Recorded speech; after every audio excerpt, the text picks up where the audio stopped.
What is up, guys? It is Grimlock, and I am back with my Evoker guide today. Figured we start off a little bit on the Evoker coming Dragonflight.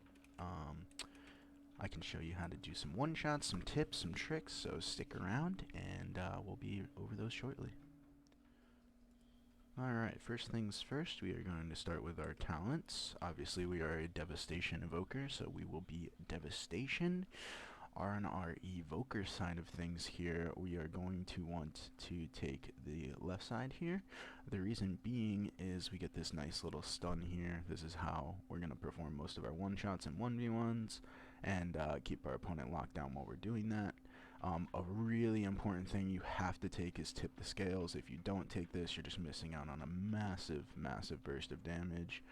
You almost always will tip the scales into a fire breath, as that casts it at its highest empowerment level, and you are going to do some crazy high damage. I mean, 40k non-crits is common in PvP. I've seen up to 120k crits already, and I don't have full gear in any sense. That's massive. Also, we take Sleepwalk. It's just nice to have a 15-second, daze, basically. It allows you to control people a little bit better, especially if you don't have your kick up. You can interrupt casts with it. It's actually pretty solid. Also, this doesn't break immediately on damage. It says damage has a chance to awaken them. So, theoretically, it almost acts as if, like, Hex, where it can break, but it won't always break. It's not as finicky as Polymorph, where if they get hit by an area of effect, it'll instantly break it. So make sure you're using Sleepwalk frequently, because it has such a low cooldown. As we come down, I always take Rescue.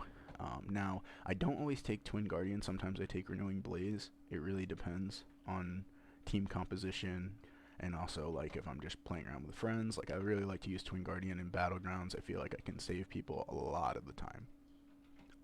It's just a massive health absorb on a minute cooldown. Massive. But Renewing Blaze is also very good, as it completely counteracts Touch of Karma. So, if a monk Touch of Karma's you can just pop Renewing Blaze and burst into it, and the Renewing Blaze will just heal through the Touch of Karma immediately, so it doesn't matter at all. There's a couple of interesting things like that. If you pop this right before you get kidney shot by a rogue, their burst is kind of over at that point. I mean, obviously, you also get Cauterizing Flame, which completely negates Assassination Rogue's burst and Feral Druid's burst. So, on the Evoker side of things, your talents are actually really solid feeling. I don't think come level 70 I'm going to be taking anything different. I might take some of this, like Scarlet Adaption. I've never played around with it, but it seems like it could do pretty good damage if it's combined with Burnout and Engulfing Blaze. Let's see here. Definitely going to be taking Renewing Blaze, though, on top of Twin Guardian come level 70. I think that's just so good. Just seems really solid all in all. This is also interesting. Forger of the Mountains landslide's cooldown is reduced by 30 seconds, and it can withstand more damage, which means you can actually landslide every single time you can deep breath, which landsliding into a deep breath is really nice for bursting, because it keeps them in place while you kind of fly slowly over them, so they can't avoid it. So that's something to think about too. I haven't messed around with that much either, just because of the lack of talent points we have to spend, but come level 70 we'll be looking all over this type of stuff here. This also is interesting, but moving on to the Devastation side of things here.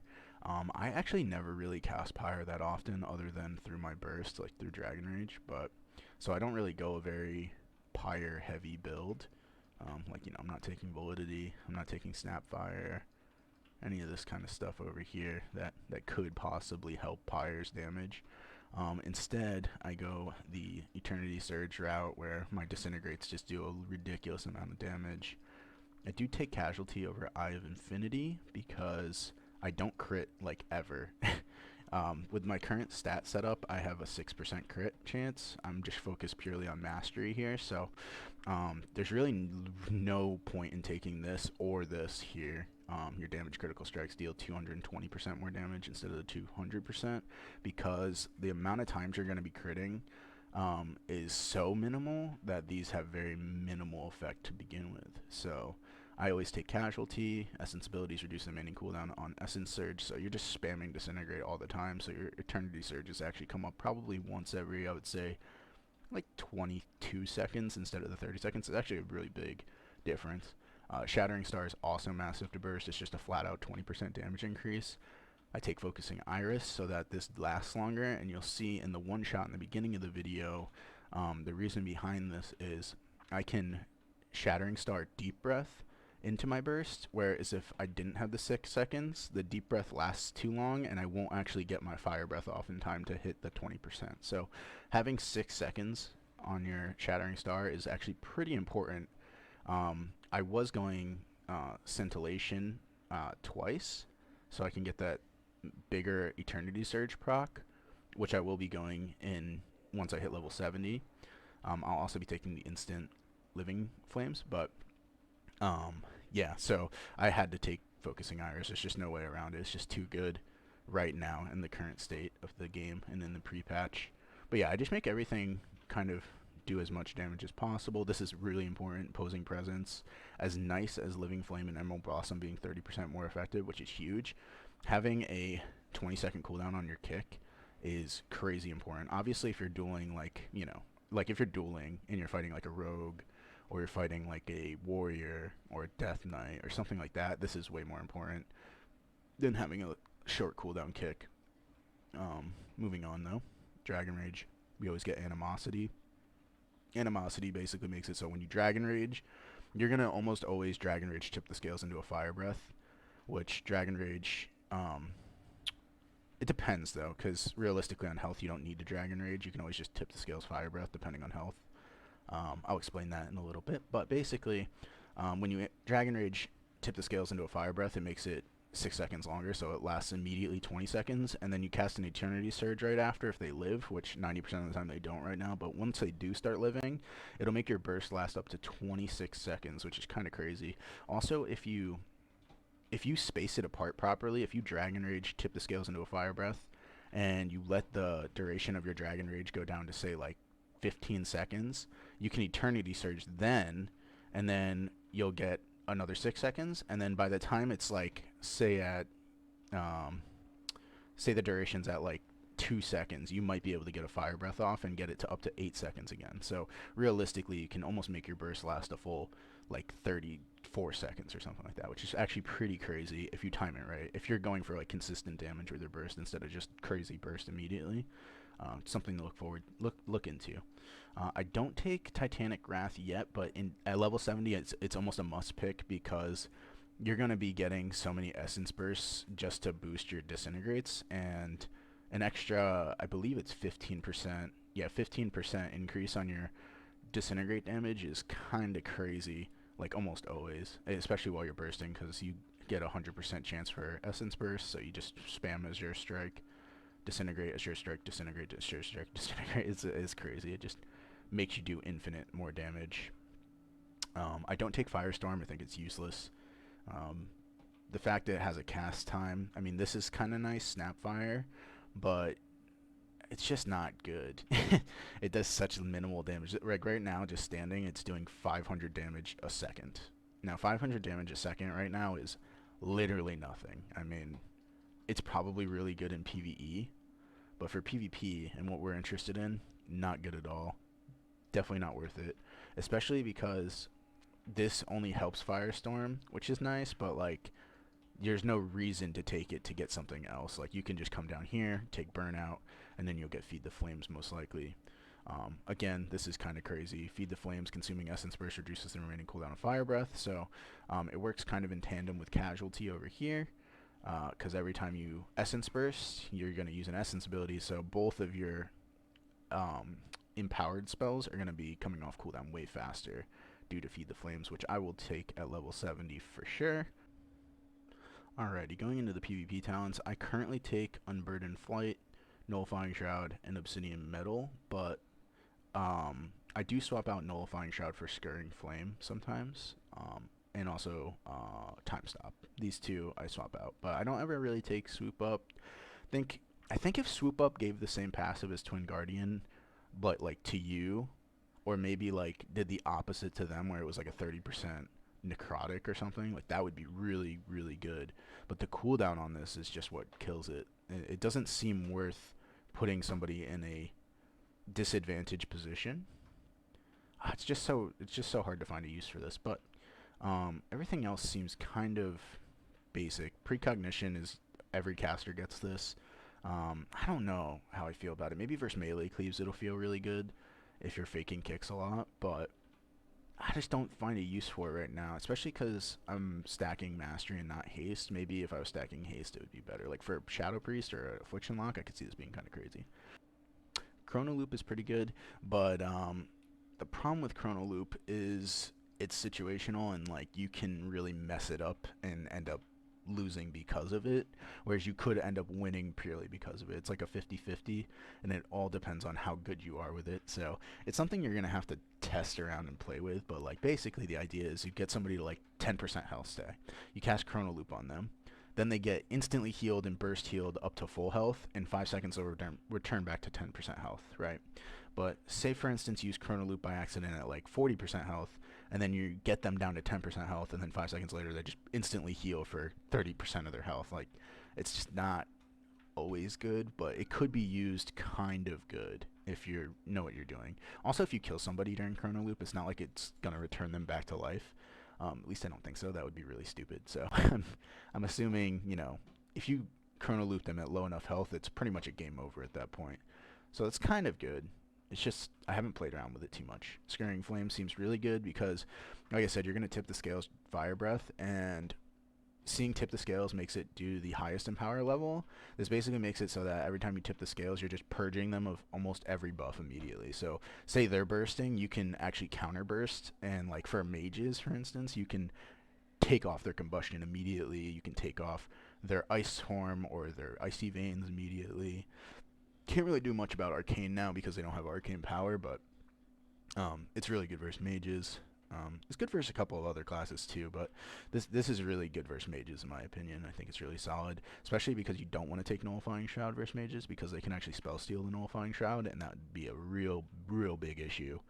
You do not want to play Nullifying Shroud versus mages. I cannot say this enough. Do not play this versus mages. But Unburdened Flight is really good. Hover makes you immune to movement reduction effects, so you could just kite people forever, which is unreal. Obsidian Metal is really good because, you know, it's just an ore mastery, and you have 2 charges of it. It's kind of crazy, actually. This is like really good. I mean, I can literally just cast CC, cast spells, cast heals, and there's nothing they can do about it. Especially if I have Nullifying Shroud up, they can literally do nothing to prevent anything. Nullifying Shroud is good. The problem with Nullifying Shroud is it can be weighted out. So like if you're playing it versus like a stealth comp, say you're playing like against Thug Cleave, they can just literally sit in stealth until your Nullifying Shroud goes away if you use it preemptively. You have to use it mid-fight versus like Thug Cleave and versus, I would say RMP, but you're never going to play this versus a mage. If you play this versus a mage, you're literally throwing, I swear. So I will always say that. But realistically, this is my build. So most of the time I'm swapping out Nullifying Shroud for Scaring Flame versus mages. I will play around with Chrono Loop sooner or later, and Time Stop is really good if you're playing with like a squishy class. Like I play with a Shadow Priest, which isn't squishy, so I don't always take it. But sometimes for certain comps, like if I'm fighting against another Devastation Evoker, I might play Time Stop because I can Time Stop like Deep Breaths damage, and that alone can save you a lot of headache and cooldowns. Like I would rather play Time Stop than Nullifying Shroud versus an Evoker because they only have technically a stun and a sleepwalk, so it just doesn't get as much value versus another evoker as you would like it to. Now I'm just going to describe to you how you actually burst as an evoker. Also, this is a bug that's currently happening where your abilities black out. I know for somebody that's new to playing evoker this is annoying, but you do get used to this over time, and I'm assuming they're going to fix it too. So that's another thing. You'll note that I'm not going to get my PvP stat bonus here, so my damage is going to be significantly lower. Especially because my mastery isn't high. But basically, in most situations in combat, you're just going to be spamming your Azure Strike. It's really rare you're going to just be casting a Living Flame. I rarely cast this, especially because I don't play the instant Living Flame here. At least right now. I'll probably play it come level 70, like I was saying. But, to go on about our burst, you always will Deep Breath first. Deep Breath is just crazy. I macro my my badge into my deep breath because they both 1 minute cooldown. So every minute I'm just popping that, procs immediately, does mad damage in an AoE, and that's just always a good way to start the fight. Basically, you're gonna deep breath. Most of the time, like I said, before I deep breath, I'm shattering starring, and that just boosts it by another 20%. I almost always root before my deep breaths. It just makes it so much easier to hit them, especially if you're bad at aiming things. So the idea is you shattering star, you deep breath, just like this. You're gonna Dragon Rage, tip the scales into a fire breath, and now they'll still be stunned by your deep breath, and they'll still have shattering star up by the time you get off the last thing. Basically, you're just doing a massive amount of damage with that. I do have to explain something about Devastation Evoker's mastery and its burst. So you get Dragon Rage, obviously it's a 2 minute cooldown. One weird thing about it is on global, and that's probably because it casts pyres at 3 enemies. So you can't just like pyre Dragon Rage and have 6 pyres out or whatever, some crazy thing. So it's weird. Your burst is on global, which never is the case. It's really rare. But either way, so it says that your essence burst gets increased chances 100%, which is great. Obviously you can like spam disintegrates or pyres, but the interesting thing is you gain the maximum benefit of your mastery giant killer regardless of the target's health. So what this means is your mastery increases the damage of your spells based on if they have a high health pool. So if something's at 100% health like this is, I'm going to always be doing the most damage. Now if it was at half health, I would be doing a lot less than this because I would be gaining only 30% of my increased damage here instead of the full 60%.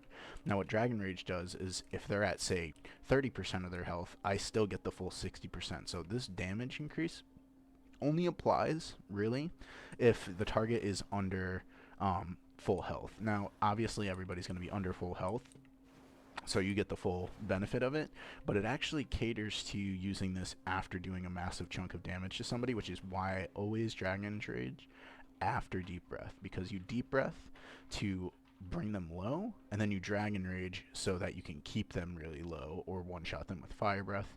Now if you Dragon Rage Fire Breath first, you're not really getting your full benefit out of your Dragon Rage Fire Breath, because you can deep breath way before then, bring them really low, and then Fire Breath them for the full amount of damage anyways. So make sure you're using Dragon Rage if your opponent's at like half health. You can use it in the beginning of combat too. It's not too bad to get Essence Burst, but realistically you'll get the most out of your burst if you start bursting while they're at say 50% health instead of while they're at 80 or 90 or 100% health.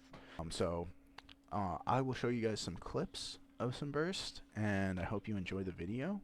If you have any questions about Evoker at all, please feel free to leave a comment down below. If you have any questions on how a certain ability works or how to play the game in any scenario, I am a 2.4 experienced player, so I've been pretty high rated. I haven't played in recent expansions until this one, so I'm really excited to get back into it and start making content for you guys.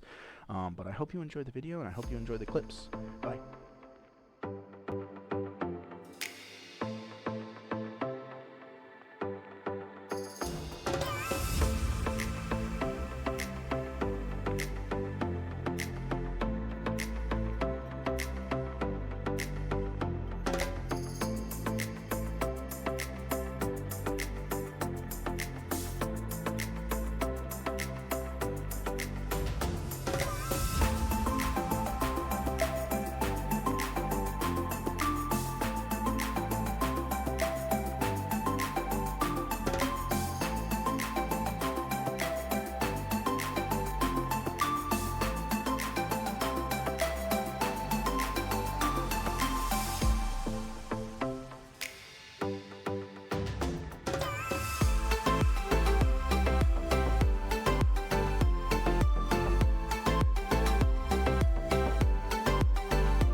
guys, that's it for my Evoker guide. Now, obviously, like I said, I'll be posting more Evoker and Elemental Shaman content. I'll probably be posting some other classes too, but for right now, that is it. If you have any questions, obviously leave a comment below, like, subscribe, share, that would be great. Thank you guys again for watching, and I hope you enjoyed the video. Have a great rest of your day. Alright, ready?